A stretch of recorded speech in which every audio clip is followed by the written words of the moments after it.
Hello and welcome to Point of View, where we give students a place to listen, learn, and lean in.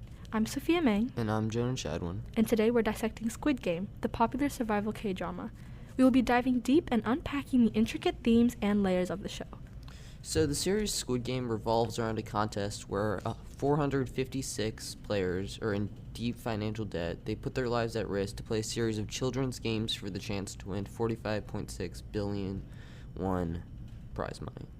So if we kind of just go into Squid Game and talk about the theme, I feel like something that's really obvious is capitalism, right? Yeah. And so everyone knows that capitalism is the idea that the poor stays poor and the rich only get richer. So it's just money equals power, and it's an ongoing cycle that just never stops, right? Yeah. And I feel like in Squid Game, you know how they said that the whole point of the games was to keep everything fair? Oh, yeah. They were focused on that a lot. Yeah, but then like in that, it just showed human nature because the people still created their own social hierarchy. Yeah, they all had their own little groups formed eventually throughout. They were never just going to be on their own. They had to form a society. Yeah, they always teamed up, and then like when they were all like killing each other, that wasn't even part of the games, but it was in a sense because it's just how humans are, and they always just find ways to be on top and cheat their way out of the system. Yeah, it's just human nature to have sort of like a human government wherever you are. You can't all be equal. There's got to be someone above. And capitalism, it's shown a lot throughout, but the poor stays poorer. When Gyun, even after he won all that money, he never spent any of it. We see throughout the series that he doesn't spend it at all, and he's still poor a year later. When he meets the old man and the rich get richer, the old man never stops getting rich. He keeps making money. He eventually gets bored with how rich he is and how much power he has throughout. Yeah, and I mean, I guess besides capitalism, what else like did you notice throughout? I noticed how it talks about how childhood is easier than adulthood, and how the games are their childhood, and when they play the children's game, it represents them as a kid and how it feels as a kid. Well, the real world is them in debt, and for Gyun, it's impossible to overcome. There are hints at this when we see Gyun play a children's claw game, but as an adult, it fails, and ultimately a kid wins the claw game and the prize for Gyun. We see Gyun have a choice between going back into the games or staying in the real world, childhood or adulthood, and he picks childhood, which is the games, which may seem gruesome and deadly, but it's still easier than adulthood for him. Yeah, and I kind of noticed, I think one of the biggest aspects of why it was so popular was because of these children's games turned dark, right? Yeah. Like seeing people die from tug of war was really interesting to me. Yeah. But I feel like another theme that they touched on was luck, and what I said earlier about how the people who were in charge of the games emphasized the fact that it was always fair. But then it just teaches a theme inside of a theme because all of these games, yes, they're technically fair, but in a sense they're really not. It's just about luck. Like for the last game, or the second to last game specifically, it was literally luck. Yeah, it was only luck. There was nothing more. Tug of war was a little bit of making sure. Well, that wasn't exactly luck. Tug of war, you had to be strong, and you could even pick who you were with too. Exactly. I guess it just has multiple themes for each character and their backstory. But I feel like I said earlier, how it's been so popular, it is a Korean Asian media, but why do you think it has such a vast appeal? I think it has such a vast appeal because adults will be able to relate to Gyun's struggles, because there are many adults out there that may not be in such financial areas as others, like the old man in Gyun's place, and they can relate to his struggles. But while Korean kids and kids like us can relate to the children's games, but that dark twist turned on it. Yeah, and obviously Korean debt is a very, very bad thing compared to America, but it's still something that we can all relate to. Yeah. But I feel like it also kind of draws back to America's obsession with Asian media. Like K-pop has become very, very popular recently, and anime has always been a big thing, but I feel like even recently more teens have gotten to it instead of like shedding it away. And some people kind of just value Asian media more, or just foreign media in general, like French movies. They seem, it's so sophisticated compared to like American movies, stuff like that. So I feel like just the foreign media overall gives it even more of like a edge.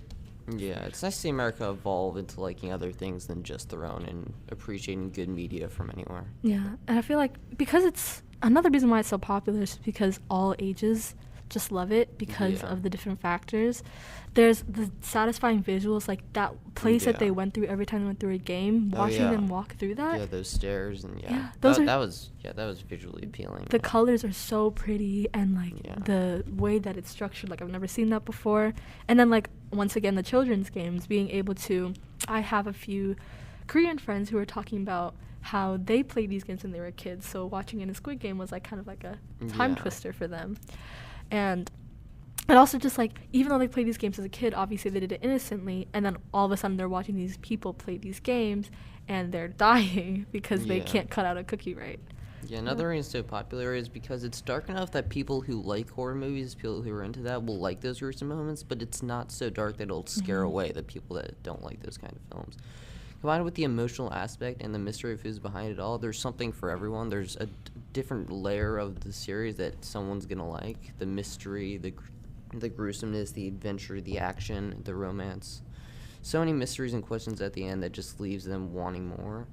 It didn't rush the characters. With the show like Squid Game, it's very easy to just focus on the games and not the characters, and not talk about the characters at all. But in episode 2, it really went into their backstory, and you learned and you grew a connection with those characters in such a short period of time. Yeah, and it's like, because of how our past society has always been kind of obsessed with the dystopian thing, like Hunger Games. Yeah, that was big in 2010. Like dystopian games, kind of like survival games. That's always been something that we like, and I remember I really liked it as a kid.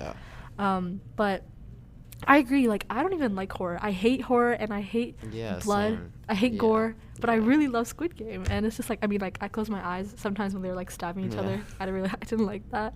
But I agree. I also love the characters. I remember I was always just rooting for the main character. Yeah. Even though he was introduced as a bad dad, a guy in debt, like all of this stuff, I was still rooting for him because it was showing how even under all of these bad aspects that he is as a person, he's still a good person at heart.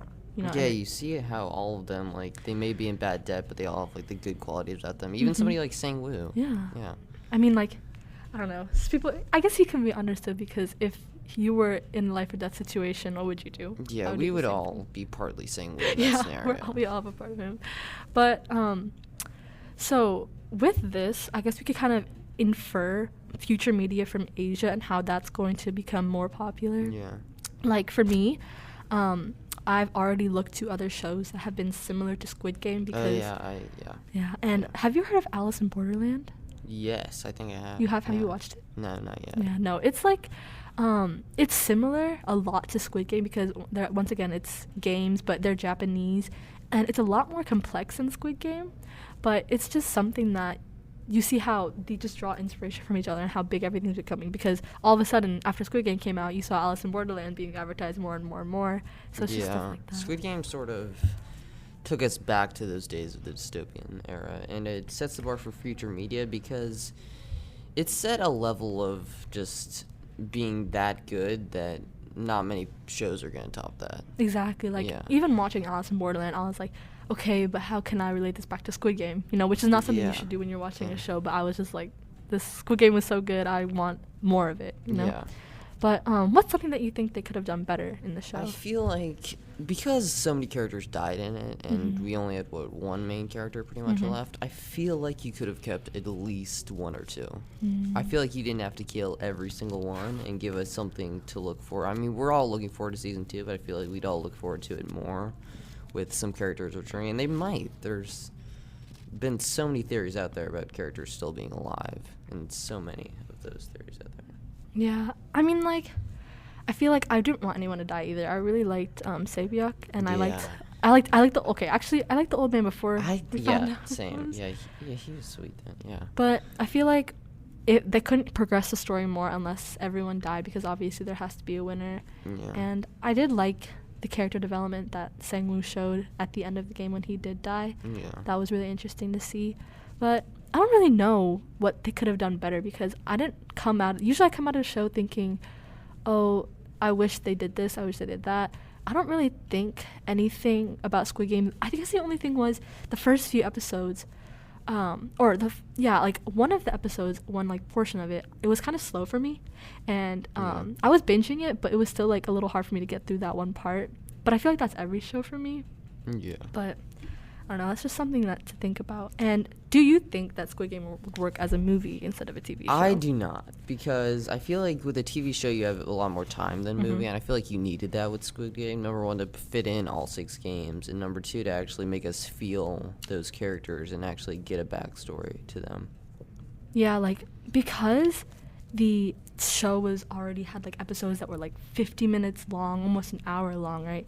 It shows that we needed all that context and all that information to be able to get such a detailed and interesting show with all the aspects that we liked. Yeah. So I feel like if we had it as a movie, it would just feel extremely rushed. Yeah, it would either be that or it would be very, very long. That's true. What are we, like, an 8-hour movie? Yeah. I don't know. I think it's something that everyone can just relate to and watch, because I've never ever seen a show as big as this that everyone's watching. Like, everyone's been watching it. Even like my mom's watched it, my aunts watched it, my little cousins watched it. It's just so big now. Yeah, I don't know many people who haven't watched it. I feel like you have to. There's so much peer pressure online and so much God, everyone's talking about it. Yeah, exactly. Like, didn't you watch it because I watched it because everyone was watching exactly it. And you just want something else to talk about. Yeah, I had to recognize and know what they were talking about. Yeah, but at least it was a good show. It was a good show. This concludes our review. Thank you so much for listening. For a transcript of this episode, head to the Point of View tab on our website, nhsmessenger.org, and follow us on Instagram, Twitter, or Facebook at NHS Point of View for updates and new episodes. I'm your host, Sofia Mang. I'm your host, Jonah Chadwin. And this has been Point of View.